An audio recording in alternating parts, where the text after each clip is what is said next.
আজ বানিয়েছি কুমড়ো ফুলের বড়া। বাজার থেকে কুমড়ো ফুল নিয়ে আসছিল। ফুলগুলো দেখতেই খুব সুন্দর ছিল, একেবারে তাজা তাজা ফুলগুলো নিয়ে আসছিল।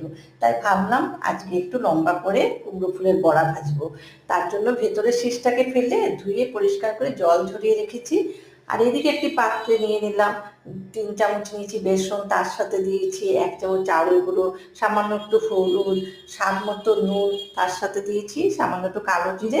আর আমি একটু উপর থেকে তিল দিয়েছি, কারণ তিলের গন্ধটা আমার ভীষণই ভালো লাগে। পোস্ত থাকলে পোস্ত দিলেও ভালো লাগে। তো দিয়ে দেখুন এভাবে ডুবিয়ে ডুবিয়ে ভাজাটা করে নিচ্ছি। আর এটা লম্বা করে ভাজবো বলে আমি উপরে ডাটিটাকেও কিছুটা রেখে দিয়েছিলাম, কারণ ধরতে সুবিধা হয়। তাই এভাবে উল্টো পাল্টা করে ভেজে নিয়েছি। এটা খেতে ভীষণ ভালো লাগে।